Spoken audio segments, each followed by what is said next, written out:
Have you ever thought killing a snake is nothing more than eliminating a threat? That taking a life, especially in animals, carries no consequence? What if the snake didn't forget? What if the act of violence you thought was long gone has came back decades later to collect a spiritual debt?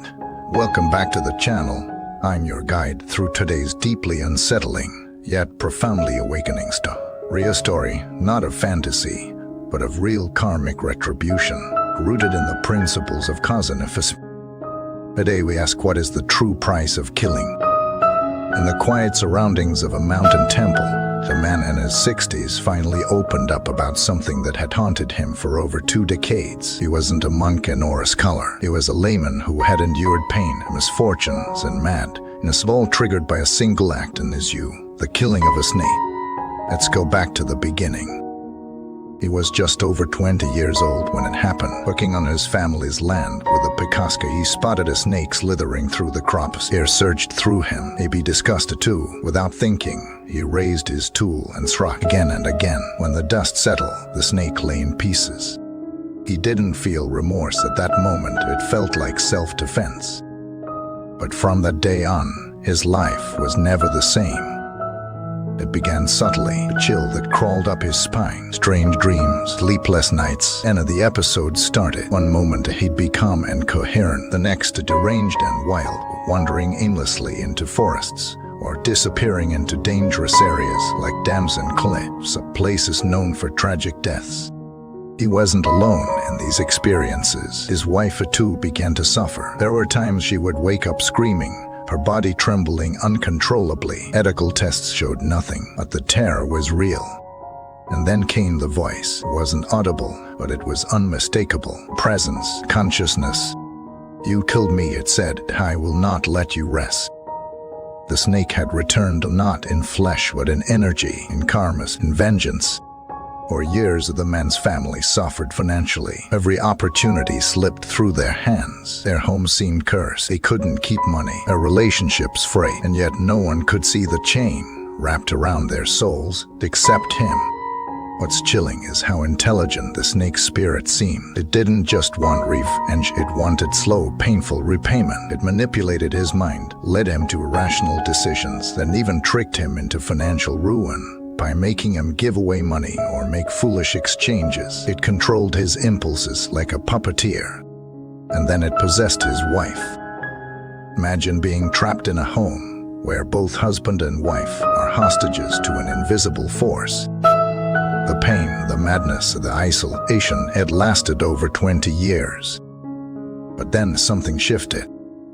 His wife, broken but determined, sought a path of redemption, not for herself, but for both of them. He began learning about Buddhism. He started to recite sutras, to chant, to dedicate her practice to the snake. Day by day, she pleaded for mercy, not from fear, but from compassion.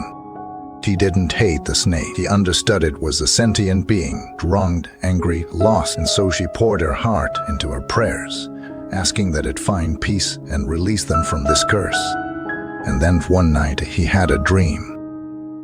A woman appeared, not frightening, not cruel. He looked familiar. He smiled gently and said, "It's over. Our debt is repaid."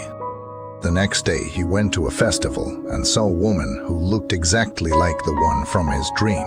She asked to take a photo with him and then disappeared into the crowd. He never saw her again, but from that moment forward, the episode stopped. The madness ended. Peace returned to their home. It was done. This story isn't meant to scare, it is meant to awaken. Because behind the supernatural element is a deep moral truth. Actions have consequences. Life is sacred, and when we take life, whether out of fear, hatred, or ignorance, the universe does not forget. Karma doesn't punish, it balances. If you've ever harmed a being, even in childhood, even unintentionally, don't brush it off. Don't pretend it didn't happen. Acknowledge it, apologize, pray for forgiveness, and most importantly, change. Live with compassion moving forward.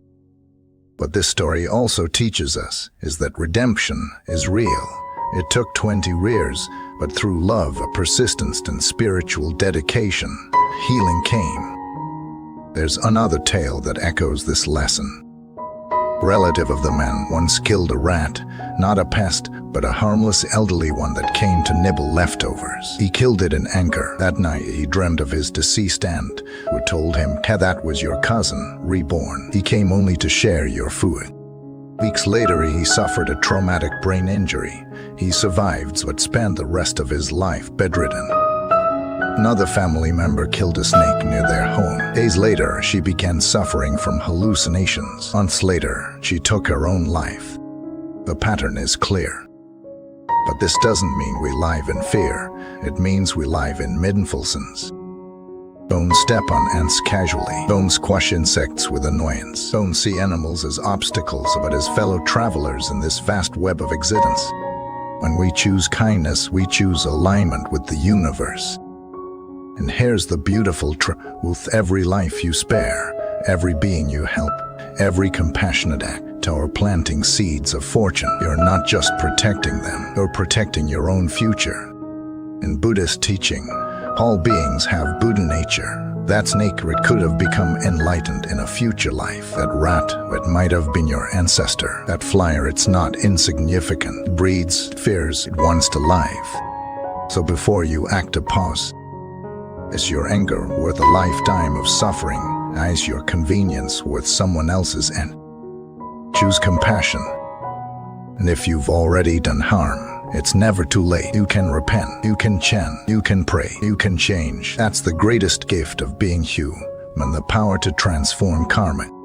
Thank you for watching this powerful journey. Please share your thoughts or stories if you've ever felt you've witnessed karmic echoes in your life. Don't forget to like, a comment, and subscribe for more eye-opening content rooted in ancient wisdom and modern reflection.